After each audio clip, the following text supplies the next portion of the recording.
நமசிவாயம் வாழ்க, நாதந்தால் வாழ்க. கடவுள் அனுகிரக நேயர்கள் அனைவருக்கும் இனிய வணக்கம். வாழ்க வளமுடன். நான் உங்கள் மயிலாடுதுறை ஜோதிடர் விஷால் விவர்தன் பேசுகிறேங்க. நம்முடைய சேனலில் நிறைய ஜோதிட வீடியோக்கள் நீங்களும் ஜோதிடம் அறிந்து கொள்ளும் பொருட்டு, நீங்களே திருமண பொருத்தம் பார்க்கும் பொருட்டு பல்வேறு ஜோதிட வீடியோக்களை தொடர்ச்சியாக போட்டு வந்துட்டே இருக்கிறேன். பிளேலிஸ்ட்டை சென்று பாருங்கள். ஜோதிடர் விஷால் விவர்தன் அப்படின்னு இருக்கும். என்னுடைய 450க்கும் மேற்பட்ட ஜோதிட வீடியோக்கள், நியூமரால்சமான வீடியோக்கள், திருமண பொருத்த வீடியோக்கள், பிரபலனுடைய ஜாதக ஆய்வுகள், இது போன்ற நிறைய வீடியோக்கள் இருக்கும். அதை பார்த்து பயன்பெறுங்க. என்னிடம் ஜாதகம் பார்க்க ஸ்க்ரீனில் தெரியக்கூடிய 6381573180 என்ற நம்பர் மூலமாக வாட்ஸ்அப் மூலமாக நீங்கள் ஜாதகம் அனுப்பி ஜாதகம் பார்க்கலாங்க. நம்ம இன்றைக்கி என்ன பதிவு பார்க்க போகிறோம் அப்படின்னா, திருமண பொருத்தம் பார்ப்பதில் மிக முக்கியமாக கவனம் செலுத்த வேண்டிய தசாபுத்தி, நடப்பு தசாபுத்தி என்ன போயிட்டுருக்கு, என்ன தசாபுத்தி நடந்துகிட்ருக்கு அப்படிங்கிறது மிக முக்கியமாக கவனம் செலுத்தணும்.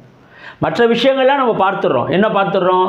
லக்னம் சமசப்தம லக்னமாக இருக்கின்றது, லக்னம் சஷ்டாஷ்டமாக இல்லாமல் இருக்குது, தனுசு லக்னம் ரிஷப லக்னம் பொருந்தாது, லக்னம் சஷ்டாஷ்டம், தனுசு லக்னம் மிதுன லக்னம் பொருந்தும், தனுசு லக்னம் கன்னி லக்னம் பொருந்தும், இது போன்ற சமசப்தம லக்னமாக இருக்கின்றது, தனுசு லக்னம் மேஷ லக்னம் பொருந்தும். இது போன்று லக்னங்கள் என்பது சஷ்டாஷ்டகம் இல்லாத நிலையில் இருக்கின்றது. ராசி சஷ்டாஷ்டமாக இருக்கின்றதா?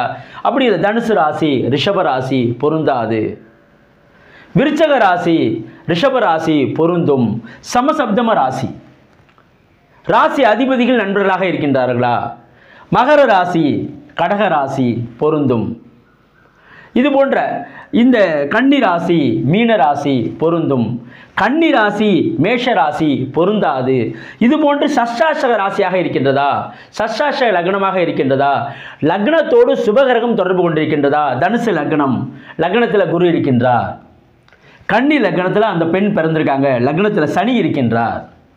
இந்த ஜாதகத்தை இந்த ஜாதகத்தோடு பொருத்த முடியுமா? லக்னத்தில் குரு இருக்கின்ற விட்டு கொடுத்து செல்லக்கூடியவராக இருப்பார், லக்னத்தில் சனி இருக்கிறவர் பிடிவாதகம் உள்ளவராக இருப்பார். இங்கே லக்னத்தில் சனி இருக்கின்றது, இவருடைய ஜாதகத்தில் லக்னத்தில் செவ்வாய் இருக்கின்றது, இருவரையும் இணைக்கலாம். ஏன்னா இங்கேயும் அவர் விட்டு இருவருக்குமே என்ன பண்ணுவாங்க? சம அளவில் பிடிவாத குணம் இருக்கும். அப்போ ஒருத்தவங்க அனுசரித்து போயிடுவாங்க. ஆனால் இங்கே ஒரு லக்னத்தோடு சுபகிரகம் தொடர்பு கொண்டு ஒருவருக்கு லக்னத்தோடு பாவகிரகம் தொடர்பு கொள்ளும்போது ஒருவர் எப்போதும் அடிமைத்தனமாகவும் ஒருவர் எப்போதும் அவரை அடிமைப்படுத்தக்கூடியவராகவும் இருப்பார். அப்போ அது போன்ற இப்போ நம்ம இணைக்கக்கூடாதுங்க. இந்தமாரி விஷயங்கள்லாம் நிறைய இருந்தாலும் கூட அதேமாரி 2ஆம் இடம் குடும்பஸ்தானம் நன்றாக இருக்கின்றதா? 7ஆம் இடம் என்று சொல்லக்கூடிய கலஸ்திர ஸ்தானம், ஒரு லக்னத்திற்கு 2ஆம் இடம் தனுசு லக்னம் இருக்கின்றது. 2ஆம் இடம் சொல்லக்கூடிய இடத்துல ஏதேனும் பாவகிரகம் டச்சு வாங்கியிருக்கா அல்லது ஏதோ சுபகிரகம் பார்க்கின்றதா? இன்னும் 2ஆம் இடம் சீர்தூக்கி பார்க்கணும்.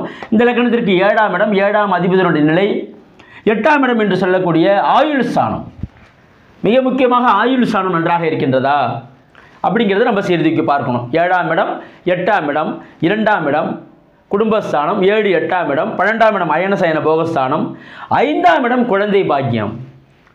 ராசி லக்னத்திற்கு 5ஆம் இடத்தோடு சுபகிரகம் தொடர்பு கொண்ட 5ஆம் அதிபதியினுடைய நிலை, குழந்தை காரகன் என்று சொல்லக்கூடிய குருவினுடைய நிலை, இது போன்ற விஷயங்கள்லாம் நம்ம சீர்தூக்கி பார்த்து விட்டாலும் கூட இது எல்லாமே ஓகே தான். ஆனால் நடப்பு தசா புத்தி சரி இருக்கா? இவ்வளவும் பார்த்து முடித்த பிறகு தற்போது நடக்கிற எல்லாமே சூப்பராக இருக்குங்க. 2 பேருக்கும் சமசப்தம் லக்கணம். நீங்கள் சொல்கிற மாதிரி 5ஆம் இடம் குழந்தை பாக்கியமும் நல்லா இருக்குது, குழந்தை ஸ்தானமும் வலுவாக இருக்குது, குடும்பஸ்தானமும் நல்லா இருக்குது, 7ஆம் இடம் நல்லா இருக்குது, 8ஆம் இடம் நல்லா இருக்குது, எல்லாமே நல்லா இருக்குங்க. ஆனால் தற்போது நடக்கக்கூடிய தசாபுத்தி அங்கே தான் பாயிண்ட் இருக்குங்க. தற்போது என்ன தசாபுத்தி போகுது? இந்த லக்னத்திற்கு அவயோகரோட தசை நடந்துகிட்டு இருக்கா? உதாரணத்திற்கு தனுசு லக்னம், 6ஆம் அதிபதி என்று சொல்லக்கூடியவர் சுக்கிரன், அவரே 11ஆம் இடத்துல அமர்ந்து ராகுவோடு கூடப்பட்டிருக்கின்றார்னு வைங்க. இங்கே சுக்கிரன் ராகு இணைவு, தற்போது இவருக்கு சுக்கிர தசை நடந்துகிட்டு இருக்கு. அப்போ இந்த அமைப்பில் இவ்வளோ விஷயங்கள் இருந்தாலும் கூட சுக்கிர தசை, அப்போ அவயோக தசை நடக்குது. அப்போ அவயோக தசை நடக்கும்போது இங்கே திருமண வாழ்க்கையிலே பாதிப்பு ஏற்பட்டுடும். ஏன்னா அவயோக தசை இங்கே நடக்குது, அவரே ராகுவோடு நெருங்கி கூடியிருக்கின்றார். அப்போ இங்கே பிரச்சனைக்குரிய காலகட்டமாக இது இருக்குது அப்படின்னு நம்ம சொல்லலாம். அப்போ எல்லாவற்றையும் பார்த்தாலும் தசா புத்தியே சம்பவத்தை நிகழ்த்தும்.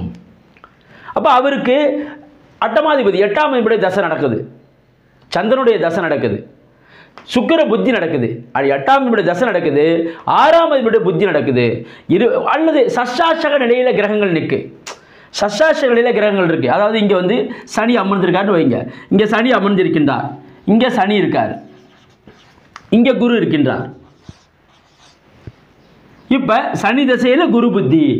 ஒருவேளை இந்த குருவே பாவத்துவம் அடைந்திருக்கின்றார், இந்த குரு பாவத்துவம் அடைந்திருக்கின்றார், கடுமையான பாவத்துவத்தில் இருக்கார். சனி குரு எப்படி இருக்காங்க? ஷஷ்டாஷ்டமாக இருக்கின்றார்கள். சனி திசையில் குரு புத்தி. சனி குருவும் 6-8ஆக இருக்கக்கூடிய அமைப்பில் 6-8 இடங்களில் உட்காந்து 6-8ஆக இருக்கக்கூடிய தசாபதி நடக்கும்போது நிச்சயமாக பிரச்சனைகள் வந்துடும். அப்போ இது போன்ற அமைப்பு இருந்துன்னா அதை கடந்து வந்துடணும். அப்போ குரு புத்தி முடிகிற வரைக்கும் திருமணம் பண்ண முடியாது. குரு இயல்பான நிலையில் ஆட்சிங்க நிலையிலேருந்து சுபத்துவம் அடையாத நிலையில் இயல்பான நிலை இருந்தாருன்னா நல்லது செய்வார். சஷ்டாஷ்டகத்துக்கு அது விதிவிலக்காக வரும். ஆனால் இங்கே ராகுவோட கூடும்போது கண்டிப்பாக அவர் கெடுபலனை தருவார் அப்படிங்கிற அமைப்பு வந்துடும். 6ஆம் அதிபனுடைய தசை, 8ஆம் அதிபனுடைய புத்தி, 8ஆம் அதிபனுடைய தசை, 6ஆம் அதிபனுடைய புத்தி, சஷ்டாஷ்டகத்தினுடைய தசா புத்திகள், இது போன்று தசாபுத்திலாம் நடைமுறையில் வருகின்றதா அப்படிங்கிறதான் மெயினாக நம்ம பார்க்கணும். இவ்வளோ விஷயங்களும் பார்த்த பிறகு லக்னம் நன்றாக இருக்கிறது, ராசி எல்லாமே ஓகேங்க. ஆனால் தற்போது நடக்கூடிய தசாபுத்தி சரியில்லைங்க. ஒரு 10 வருடங்களுக்கு இவருக்கு தசாபுத்தி சரியில்லை அப்படின்னா இந்த ஜாதகத்தோட அந்த பெண்ணினுடைய ஜாதகத்தை இணைக்கக்கூடாது. அந்த ஜாதகத்தோட அந்த பெண்ணினுடைய ஜாதகத்தோட அந்த ஆணினுடைய ஜாதகத்தை இணைக்கக்கூடாதுங்கிற அமைப்பு நம்ம எடுத்துடணும். அப்போ எல்லா விஷயமும் எங்கே அடங்கியிருக்கு? தற்போது நடக்கக்கூடிய தசாபுத்தி சாதகமற்ற தன்மையாக இருக்கும்போது கண்டிப்பாக அந்த ஜாதகத்தை நாம் தவிர்த்தாக வேண்டும். இவ்வளவும் இருந்தும் தசாபுத்தியில் பிரச்சனை வந்துடும், சம்பவத்தை நிகழ்த்திடும். என்ன நல்ல சம்பவமாக இருந்தால் நல்லது நடக்கும், கெட்டதுன்னா கெட்டது நடத்திடும். அப்போ இது போன்ற அமைப்பில் நம்ம மிக மிக முக்கியமாக கவனம் செலுத்த வேண்டிய காலகட்டமாக அந்த தசாபுத்தி காலகட்டம் இருக்குது. அப்போ இதுதான் நீங்கள் மெயினாக பார்க்கணும். இப்போ ஒருவருடைய ஜாதகத்தில் அவர் வந்துங்க ரிஷப லக்னத்தில் பிறந்திருக்காருங்க.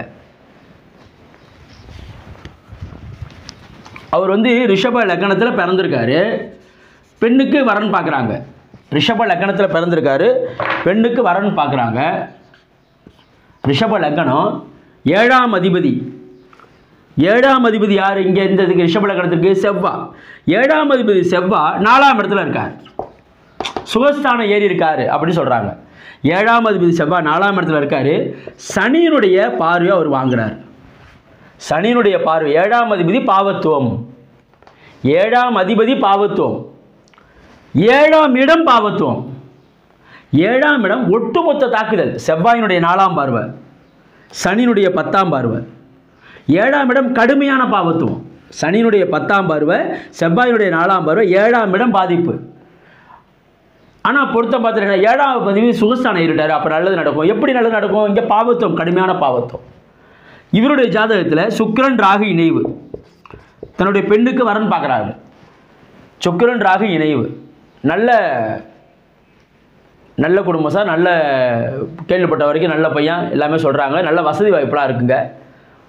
இந்த பையனை வந்து என் பொண்ணுக்கு முடிக்கலான் இருக்கேன், இந்த ஜாதகத்தை பொருத்தம் பார்க்கலாமா அப்படிங்கிற அமைப்பில் இதை பார்க்கும்போது இல்லை, இப்போ தற்போது நடக்கக்கூடிய 7ஆம் இடம் பாவத்துவம் அடைஞ்சிருக்கு.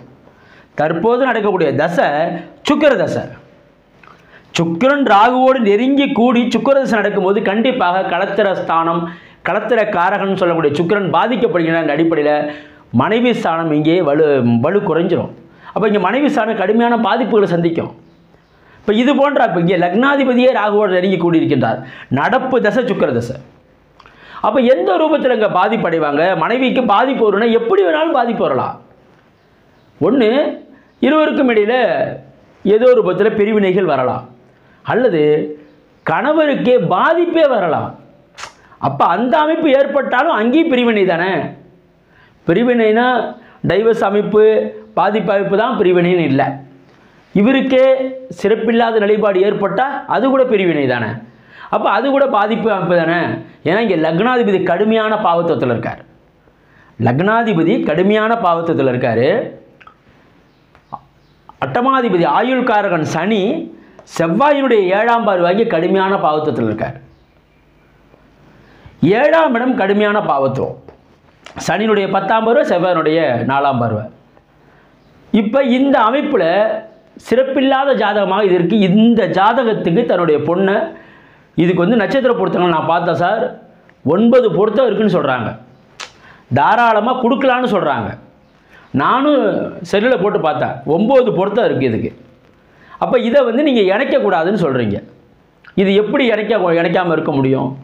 இதை நாங்கள் இணைக்கக்கூடிய சூழலில் தாங்க இருக்கோன்னு சொல்கிறாங்க. இது இணைக்கக்கூடாதுங்க, உண்மையிலே இணைக்கக்கூடாதுங்க. இந்தமாரி அமைப்பில் இருக்கும்போது பாதிப்புகளை தந்துருங்க. களத்திர காரகன் பாதிக்கப்பட்டிருக்கின்றார், அவருடைய மனைவி ஸ்தானம் பாதிக்கப்படுது. அப்படிங்கிற அமைப்பில் இதை தயவு செஞ்சு நீங்கள் எடுக்கக்கூடாது.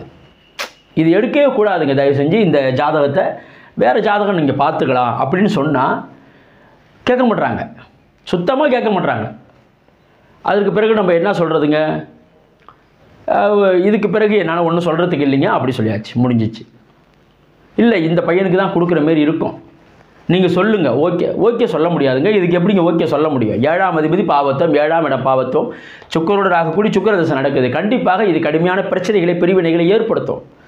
இது போன்ற அதுவும் இப்போ தான் வேறு ஸ்டார்ட் ஆகிருக்கு சுக்கர தசை இப்போ தான் ஆரம்பிச்சிருக்கு. இன்னும் 20 வருட காலங்கள் சுக்கர தசை இருக்குது. லக்னாதிபதி பாவத்துவம், இது போன்ற அமைப்பு இருக்கும்போது எப்படி நல்ல பலன் இங்கே நடக்கும் அப்படிங்கிற விஷயங்கள் இங்கே வந்துடுதுங்க. அப்போ இது இந்த அமைப்பை எதனால் நம்ம சொல்கிறோம்? நடக்கிற தசாபதிக்கு நீங்கள் வந்துடணும். நடக்கிற தசாபதி சரி இருக்கா சரியில்லையா என்ற அமைப்புக்கு நீங்கள் வந்துடணும். தசாபுத்தி சரியில்லைனாலே அங்கே பிரச்சனைக்குரிய அமைப்பாக வரும். இப்போ இது போன்ற இன்னொரு ஜாதகம், உதாரண ஜாதகம் இன்னொன்று பார்த்தோம் அப்படின்னா, அந்த ஒரு பெண்ணுக்கு அதே போல் வரன் பார்க்குறாங்க, ஆணுடைய ஜாதகம் பார்க்குறாங்க. அவர் இந்த ஆணானவர் எதில் பிறந்திருக்கார் அப்படின்னா தனுசு லக்னத்தில் பிறந்திருக்காரு. இங்கே செவ்வாய் இருக்கார், இங்கே ராகு இருக்கார், குடும்பஸ்தானத்தில் ராகு இருக்கார். ஆயினும் குரு பார்வை இருக்குது. ராகு தசை வந்து அற்புதமாக இருக்கும். குருவினுடைய பரிபூர்ண பார்வையில் ராகு இருக்கார். ராகு தசை வந்து ஃபஸ்ட் கிளாஸாக இருக்கும். இந்த தனுசு லக்னத்திற்கு செவ்வாய் இங்கே இருக்கார்.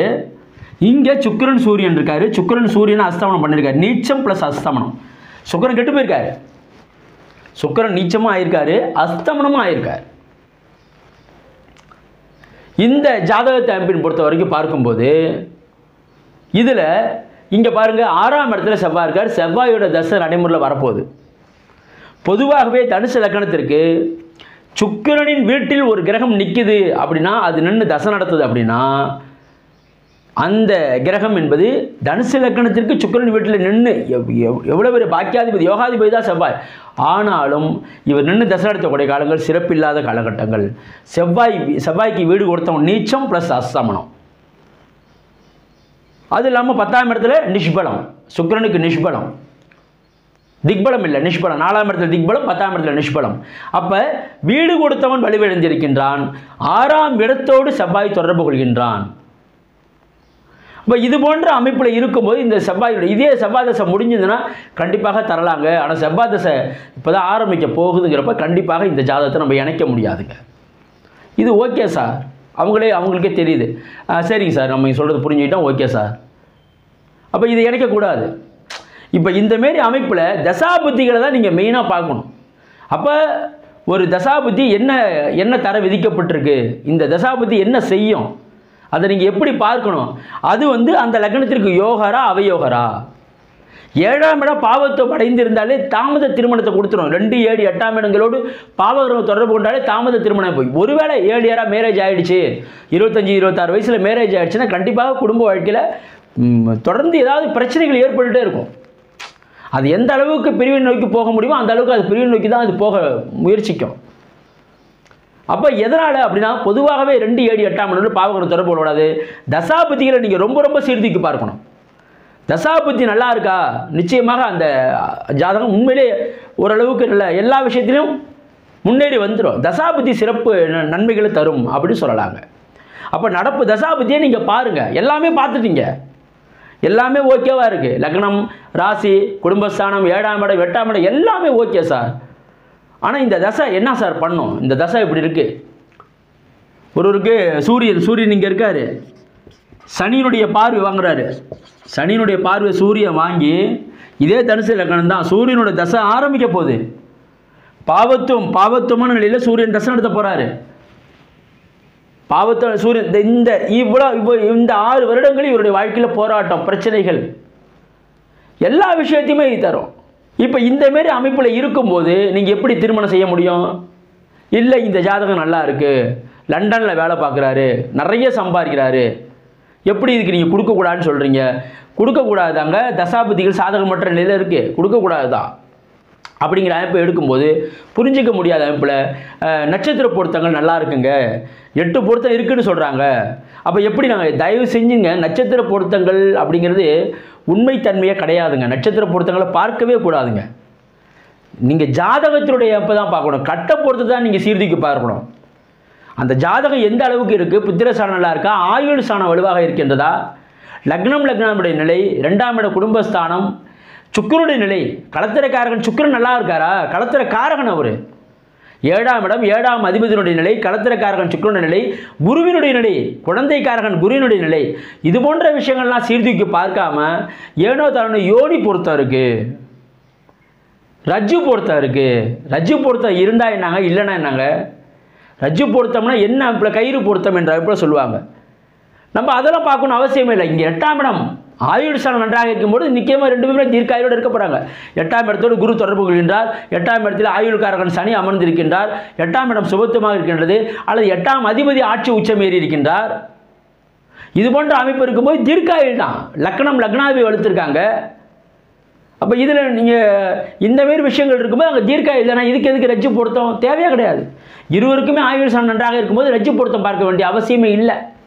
ஒருவேளை ரஜ்ஜு பொருத்தமே நல்லா இருக்குது, நீங்கள் இப்போ உங்களுடைய பாயிண்ட்லேயே வந்தால் கூட ரஜ்ஜு பொருத்தம் இருக்குது சார், இதுக்கு 2 பேருக்குமே ரஜ்ஜு பொருத்தம் கயிறு பொருத்தம் இருக்குன்னு சொல்கிறாங்க. அப்போ இந்த ஜாதகம் தனுசு லக்னத்தில் பிறந்திருக்காரு, இங்கே செவ்வாய் ராகு, இந்த இடத்துல குரு இருக்கார்.